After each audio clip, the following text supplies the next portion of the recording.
My name is Kezia Myers, the Executive Director of Advance, and I think next in music is diversity. I'm Nicole Pratt, Director of Administration at Anthem Entertainment, and I think what's next in music is technology. I'm Margaret McGuffin. I'm the CEO of Music Publishers Canada, and the future of music is always the song. Who do you see working in the industry in 5 to 10 years? And what skills and what type of workforce do you want to see in the next 5 and 10 years? Yeah, it's definitely going to look different than it did 5 years ago. And 5 years before that, that's for sure. What I want to see, or what I think we will see in the music industry in 5 years, is this real appreciation of people who are able to analyze data. We're going to see the need for skills of people who are very, very focused on the details. We're going to need to continue to see people who, of course, have this love of music, but come from different industries.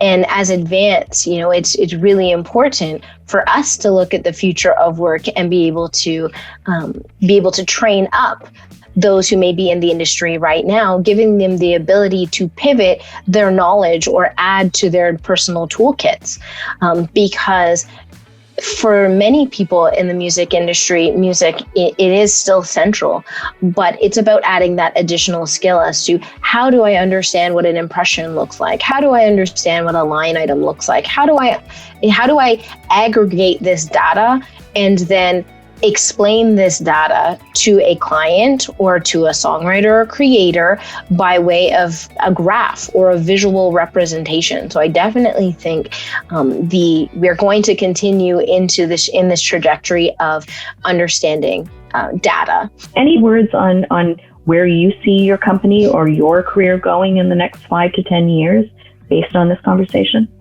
It's still going to be on creativity, but I think in a different way.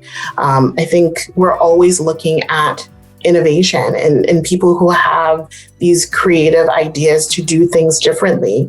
I think music and technology are going to get closer and closer together, and the emphasis will be on that technology and how we can look at the data. The data will always be there, but how can we look at it, and how can we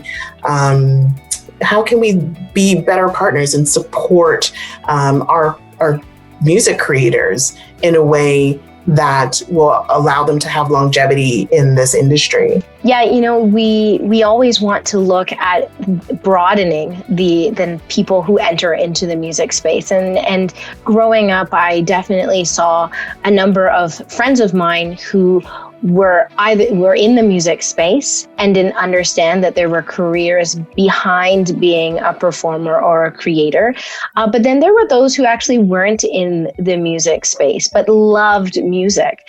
And I think the amazing part about this industry is that your love of music doesn't mean you need to play a particular instrument.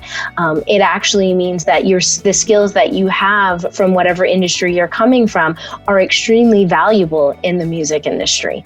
Outside of that detail, I also recognize that there are some communities that are told that music is not the way to go when we look at a career path.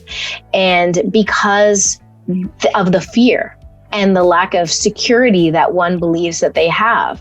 And so being able to enter into an industry with a skill set that you have acquired in your post-secondary studies or from another industry, being able to take that transferable skill into the music industry really broadens the spectrum of people that we can take from a global lens.